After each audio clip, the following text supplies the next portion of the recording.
Subscribe now and press the bell icon. Never miss an update.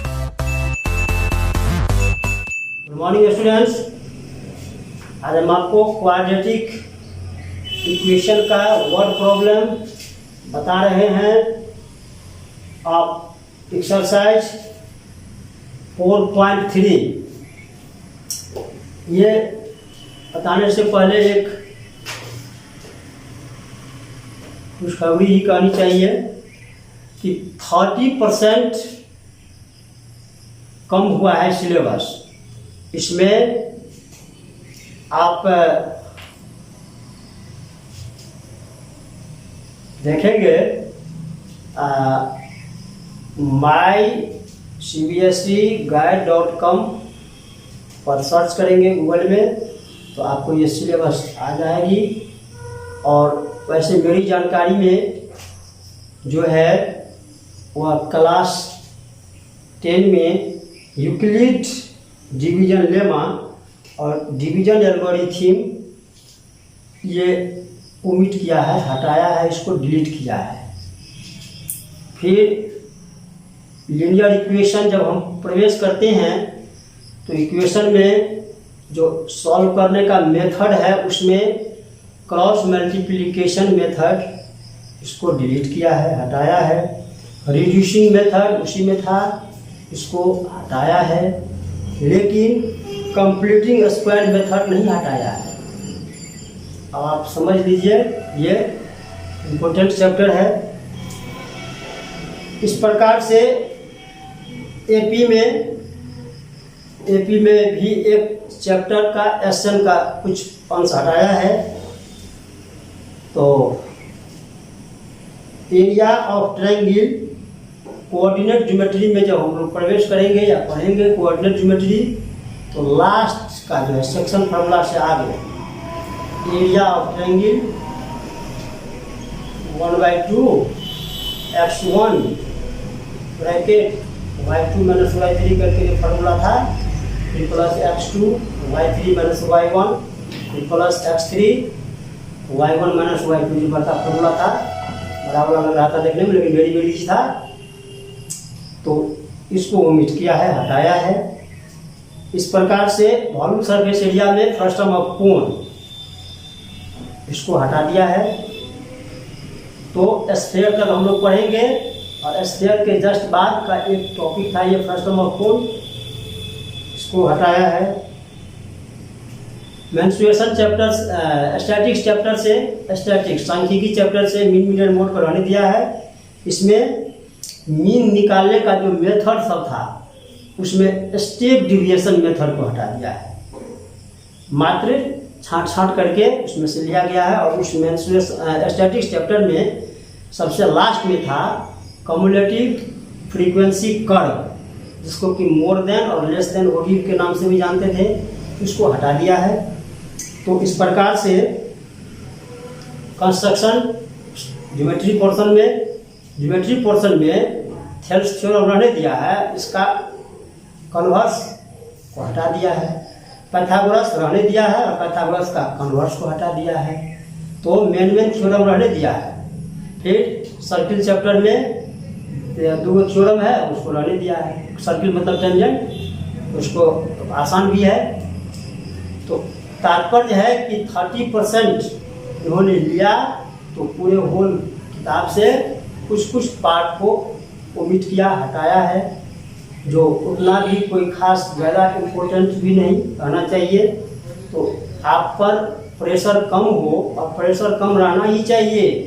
कभी भी हड़बड़ाहट में या टेंशन में नहीं रहो।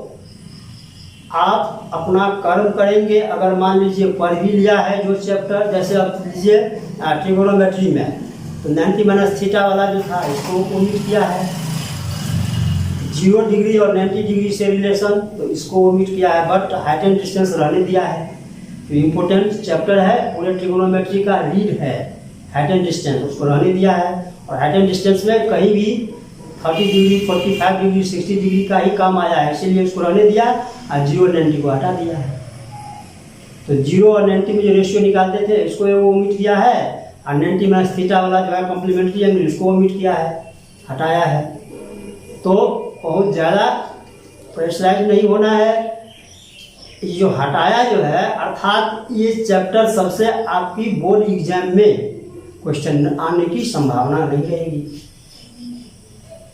तो इस तरह से अगर आप एनसीईआरटी बुक से पढ़ते हो तो बहुत अच्छी बात है। एनसीईआरटी का आप एक बार दो बार रिवीजन कर लेंगे, फिर इसके बाद साइड बुक पढ़ेंगे। साइड बुक भी अच्छी बात है पढ़ना, ऐसी बात नहीं है कि उसको नहीं पढ़ेंगे। तो ये था आपका 30% डिस्काउंट जो किया गया है सिलेबस इसकी। इसी प्रकार हर एक विषय में है। अब आप देखेंगे फिर से, आप ये साइट का जो अभी हमने चर्चा किया है, माई CBSE GUIDE guide.com पर जाएंगे, गूगल में सर्च कर लेंगे तो आपको CBSE का पूरा जाएगा।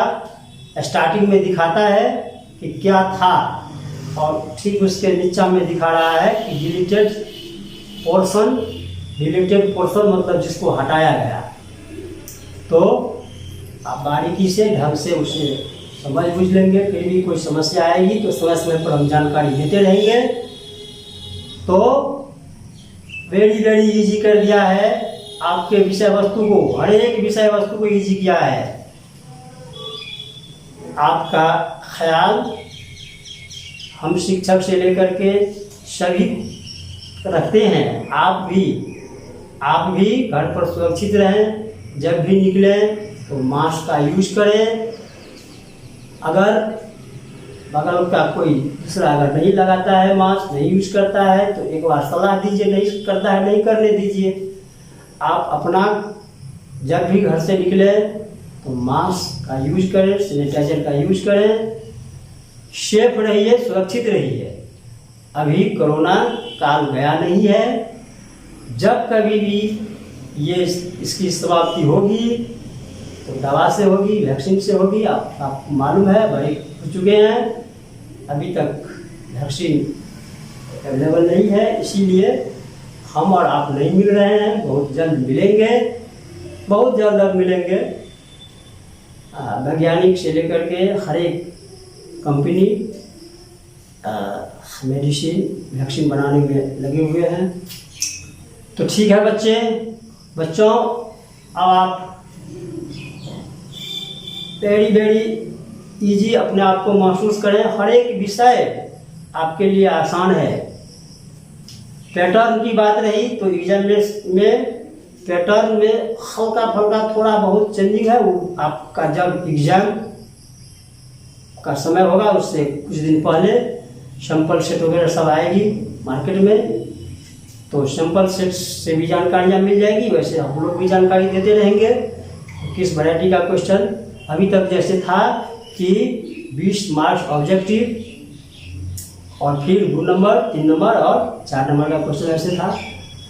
अब इस बार थोड़ी सी दिया है कि चेंजिंग, तो थोड़ी सी चेंजिंग का मतलब वो ऑब्जेक्टिव 20 का विषय रहेगा, क्लियर से कुछ चेंजिंग रहेगा, मामूली सा चेंजिंग। इसमें प्रेशर और दिमाग में ट्रांसलेट नहीं होना है, एकदम वेरी इजी। रही बात कहेंगे कि छट गया तो हम लोग को ज्ञान, तो ज्ञान जब कभी भी मिलेंगे और अवश्य मिलेंगे। ऐसी बात नहीं है कि इस सेशन में हम और आप नहीं मिलेंगे।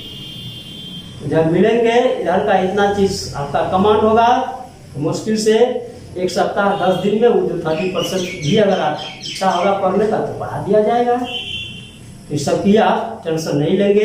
खास करके मैथमेटिक्स वेरी इजी कर दिया है।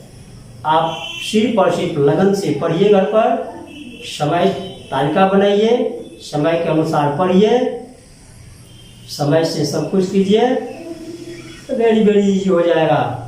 चलते हैं।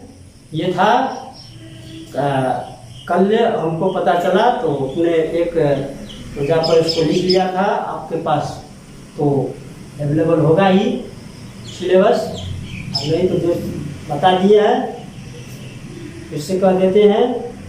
MY CBSE GUIDE guide.com और जाएंगे गूगल में सर्च कर लेंगे, वो आपको पूरा का पूरा दे दे रहा है, सीबीएसई अपनी साइट पर दे दिया है। इसी प्रकार सभी विषय में किया है, तो वेरी वेरी आसान, 30% कम बात नहीं हुआ। और जो लगा एक्सपर्ट को कि ये चीज़ बच्चे को आगे भविष्य में थोड़ा बहुत कम ज्ञान होगा, तो उसको अपना ओमिट किया है, हटाया है। तो चलते हैं अब हम लोग क्वाड्रेटिक इक्वेशन, इसको टच नहीं किया, इम्पोर्टेंट चैप्टर भी है। तो आप क्वाड्रेटिक में वर्ड प्रॉब्लम शायद बुक में खूब है, खूब बनाइए, खूब पढ़िए। और सपोज कि उसमें आप 50-60 को 100 सवाल है बनाए, उसमें 10-20 नहीं बना, उसको चिलवा कर रखिए, मिलेंगे अवश्य मिलेंगे, उस समय में उसकी समाधान होगी। तो अब हम अभी एनसीईआरटी से ही आगे बढ़ते हैं। तो क्वाड्रेटिक में ही एनसीईआरटी आपने देखा, क्वाड्रेटिक का जो फार्मूला था हमने खेल खेल में आपको समझा दिया था। क्वाड्रेटिक वाला फार्मूला कंप्यूटिंग स्क्वायर मेथड समझाया, और उसके बाद में क्वाड्रेटिक आपको बता दिया। तो क्वाड्रेटिक में जो आप उसका फार्मूला पढ़ा रूट वाला, तो आपको अगर सीधे सवाल में रहे कि सॉल्व करें, तो आप या तो फैक्टराइज मेथड से भी सॉल्व कर सकते हो क्वाड्रेटिक समीकरण को, या फिर अगर दे दे कि बाय फार्मूला से यूज करें, तो फार्मूला में जो आपको सिखा दिए थे, क्या सिखाए थे, ध्यान है कि डी ग्रेटर देन, क्या सिखाए थे कि डी मतलब डिस्क्रिमिनांट, अर्थात b² माइनस 4ac, अगर ये 0 से बड़ा। अब एक बात सिखाए थे d बराबर 0, अर्थात b² माइनस 4ac बराबर 0। इसको सॉल्व करते करते करते अगर 0 0 आया, तो इस तरह से सिखाए थे ना कि रूट बराबर क्या होगा, इसका हल क्या होगा। रूट से आया था -b/2a और फिर -b/2a, 2 लिखना था रूट। इसमें जब आया था ऐसे, इसको सॉल्व करते करते करते करते अगर सपोज कि पॉजिटिव में कुछ भी आया, पॉजिटिव में, तो पॉजिटिव बड़ा है 0 से, तो जब बड़ा हो गया 0 से, तब इसमें सिखाए थे रूट्स बराबर, याद है, ध्यान है, -b plus minus root under b² minus 4ac/2a। इसी प्रकार -b प्लस माइनस, इसको कितना बच्चा क्या करता है, तो रूट लिख करके d लिख देता है, बट्टा में 2a। तो की बात हुआ, d का फॉर्मूला है ये b² 4ac, d का ये फॉर्मूला है b² 4ac। तो आप ऐसे भी लिख सकते हो। ये अगर सीधे रहे सॉल्व करने के लिए, तो आप इसको बाय फैक्टराइजेशन मेथड से भी सॉल्व करेंगे, या नहीं तो ये क्वाड्रेटिक का फॉर्मूला यूज कर देंगे। तो ठीक है बच्चों, अब हम आपको इसका वर्ड प्रॉब्लम एक्सरसाइज 4.3 है, और 4.3 का वर्ड प्रॉब्लम बता रहे थे। 4 तक हम संभवतः बता दिए थे, और 4 के बाद ये 5वां क्वेश्चन है, एक्सरसाइज का 5वां क्वेश्चन। देख रहे हो, हमको थोड़ा सा भी हड़बड़ी नहीं है, आप भी हड़बड़ा करके नहीं पढ़ेंगे, पैसेंस रखिए, पैसेंस रख करके पढ़ाई पढ़ें, धैर्यपूर्वक पढ़ेंगे। चलते हैं अब एक्सरसाइज में। एक्सरसाइज का 5वां क्वेश्चन आप जब पढ़ेंगे तो आपको वेरी इजी। पहले क्या करेंगे आप, ये वर्ड प्रॉब्लम जब भी आप बनाते हो, पढ़ते हो, तो मैं क्या कहता हूँ, उसको 2 बार 4 बार पढ़िए, समझिए, और जब वह इक्वेशन सेट हो गया सही, तो चंद मिनटों का काम, सेकंड में आप कर लेते हो, फटाक से बना देते हो।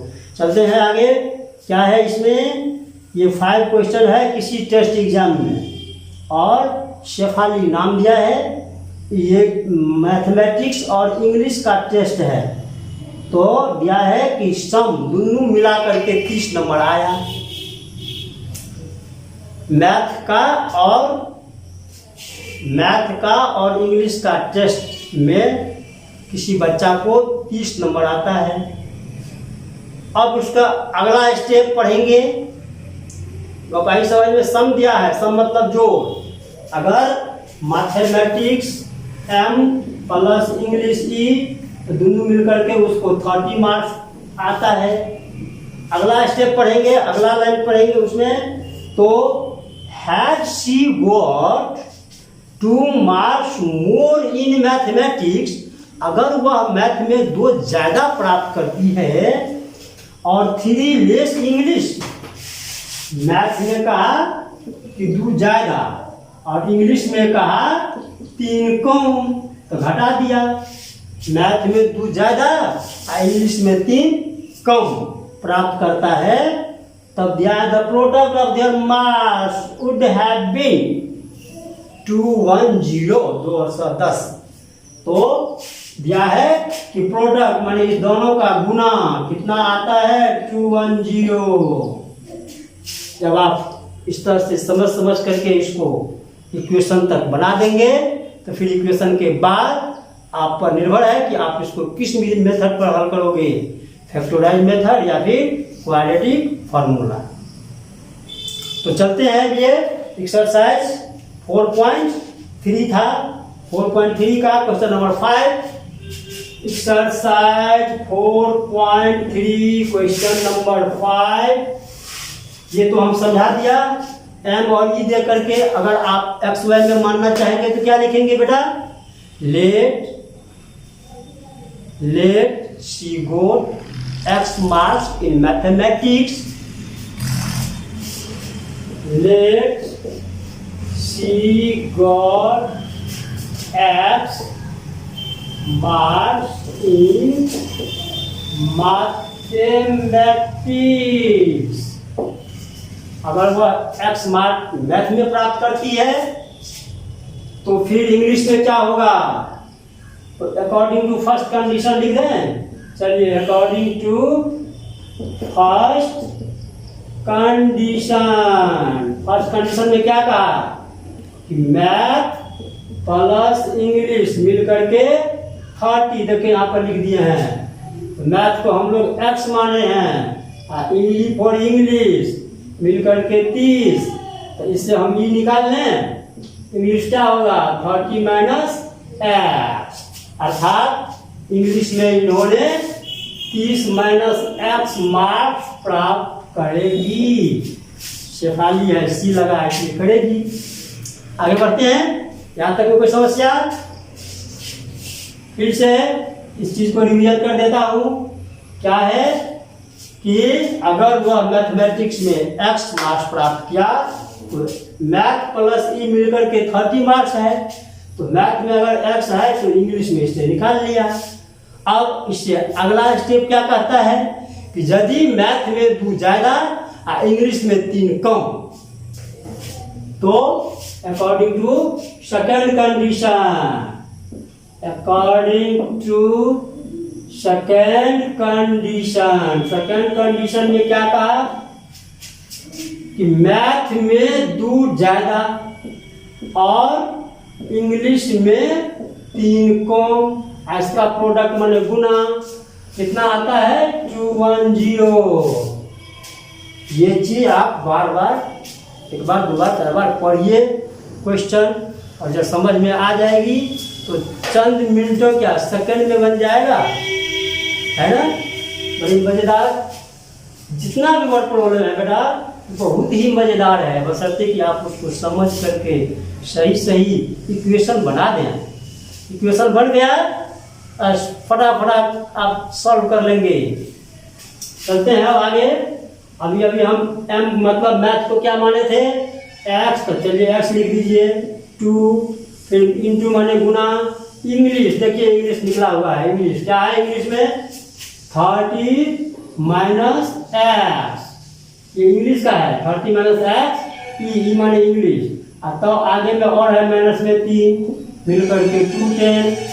अब इसके अगला स्टेप एक्स प्लस में 2, और फिर अब इसको करेंगे तो कितना हो जाएगा, देखिए घटाइए 27 और माइनस में एक्स आया, ये घट गया इसमें से, बराबर में 210 आया। अब आप इसको सॉल्व करेंगे, अब इक्वेशन पर लाएंगे। अब आ रहा है इक्वेशन पर तुरंत आ जाएगा। चलिए इसको सॉल्व करते हैं। x से इस दोनों को गुना, तो 27x माइनस एक्स स्क्वायर, फिर 2 से इसको गुना, तो प्लस में 27 दूना 54, 27 2 जा 54, ठीक जवाब। अब इसको इसके माइनस में आया तो 2x, आपने देखा x को दोनों से मल्टीप्लाई किया, फिर 2 से दोनों को मल्टीप्लाई किया। अब इसके अगला स्टेप क्या आएगा? अगला स्टेप सबको भेज देते हैं इधर, टोटल भेज दीजिएगा या एक लाइन लिख करके भेज दीजिए। यहाँ पर 27 है, घटों में 2x है, तो क्या लिखाएगा? 25x और माइनस में स्क्वायर और फिर प्लस में 54 और इक्वल टू में 210। ये माइनस में x है, इसको इधर भेज देते हैं तो प्लस में आ जाएगा। यही काम करने के लिए इसी को इधर भेज देंगे, प्लस में हो जाएगा, तो प्रेशर नहीं बनेगा ज़्यादा दिमाग पर। वैसे इसको भी अगर इधर करते हैं तब भी प्रेशर बनेगा। तो सभी को इधर भेज देते हैं, इधर बन जाएगा 0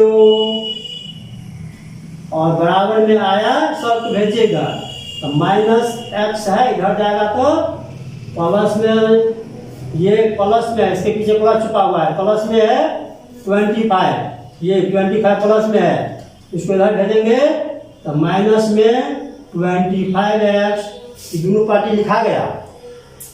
अब ये 54 है, इधर जाएगा, इधर पहले से देख रहे हैं यहाँ पर 210 है, तो 210 है तो 210 रहेगा, अभी जाएगा इधर तो माइनस में 54।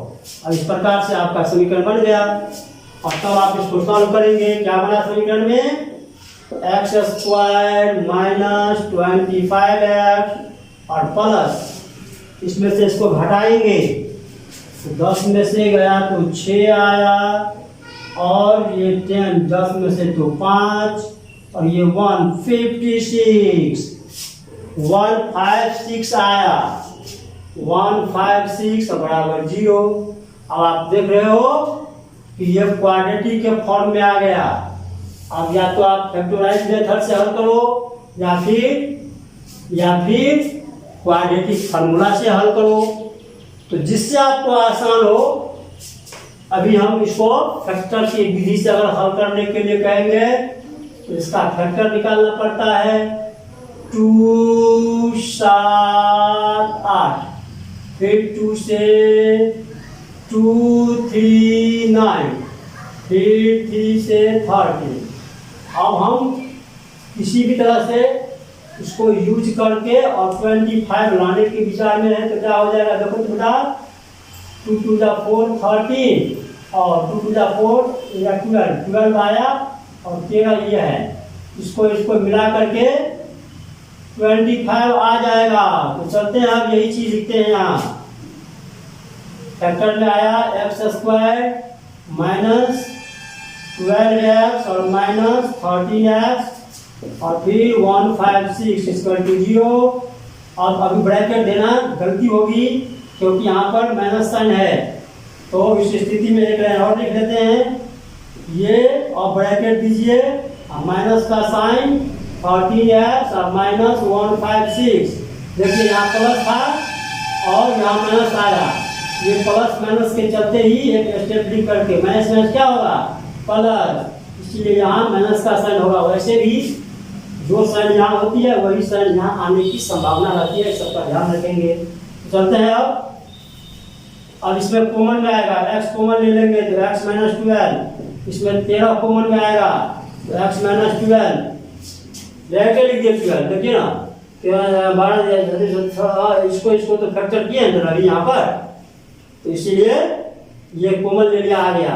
अभी दोनों पार्टी में है और बराबर 0 देते चलिए, ये यहाँ भी है और यहाँ भी है, कॉमन लिया जाएगा। तो कॉमन में क्या लिखेंगे? x माइनस 12 छांट लिया तो क्या आएगा? x माइनस में 13 आया, इक्वल टू में 0। और तब इसका अगला स्टेप क्या लिखाएगा? x माइनस 12 इक्वल टू 0 और फिर ये लिखाएगा x माइनस 13 इक्वल टू 0। तो x का मान आया 12 और x का मान आया 13।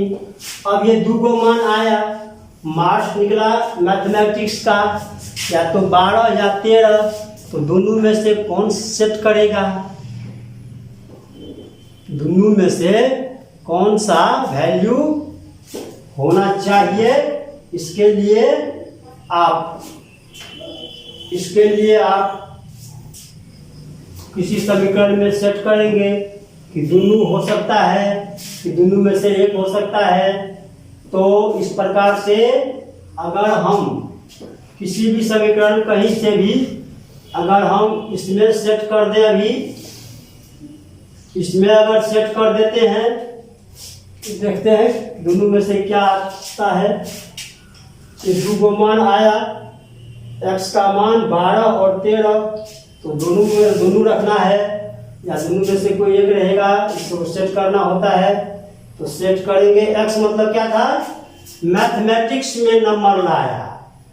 तो अगर हम मैथमेटिक्स में मैथ आया था ना, मैथमेटिक्स को हमने x माना था, x का मान यदि 12 था तो इंग्लिश कितना होगा, यहाँ से देखिए 30 में से 12 घट जाएगा तो 8 आया और यहाँ 1 आया 18। और तब दिया था इक्वेशन में कि इसको और इसको ऐड करने पर तो 30 मिल जाएगा। अब इसको मल्टीप्लाई की चर्चा इसमें सेट कीजिए, तो इसमें सेट करते हैं तो मैथ m का मतलब 12 लिखे थे अभी, तो 12 प्लस 2 और इंग्लिश में 18 आया है, तो इंग्लिश में 3 घटा देते हैं तो 14 और यहाँ पर आया 15, मल्टीप्लाई करेंगे तो 14 पंच 7, 14 7 21 आ गया। तो जब हम x का मान 12 लेते हैं तो ये सेटिस्फाई कर गया। अगर हम 13 लेते हैं तब क्या होगा, मैथ में ये तो हो गया 12 में, तो सेट कर गया 12। अब 13 में ऐसे ही चेक करेंगे, अगर 13 में मैथ x का मान अगर 13 आया तो इंग्लिश में कितना हो जाएगा, 30 में से घटा 13 तो 7 और 2 में से 1 17 हो गया। इसी प्रकार इस समीकरण में सेट करके चेक कर लेते हैं। मैथ में 2 ज़्यादा तो 13 प्लस 2 अब गुना करेंगे, 3 कम इसमें तो 17 में से 3 घटेगा तो यहाँ 15 और यहाँ 14, ये भी गुना करके आ गया, मिल गया। तो मेरा तात्पर्य हुआ कि मैथ में उसे 12 या 13 दोनों सेट करेगा। तो जब वह 12 आएगा मैथ में यदि 12 आता है तो इंग्लिश में 18 आएगा, या फिर मैथ में 13 आता है तो इंग्लिश में 17 आएगा। यही चीज लिखेंगे, मार्क्स जो ऑब्टेन होगा उसे तो 2 कंडीशन में हो गया। मैथ में अगर 12 आया तो इंग्लिश में कितना आया है, 12 को घटा करके 18 आया, या और मैथ में अगर 13 लाती है तो इंग्लिश में 17 आता है। ये दोनों सेट कर गया। तो इस प्रकार से 12 18 या 13 17 आता है आंसर। इस प्रकार से आप पढ़ेंगे, पढ़ाएंगे और ऐसे ही आगे धीरे धीरे बढ़ते जाते हैं। तो ठीक है बच्चों, फिर मिलते हैं अगले क्लास में। थैंक यू, धन्यवाद।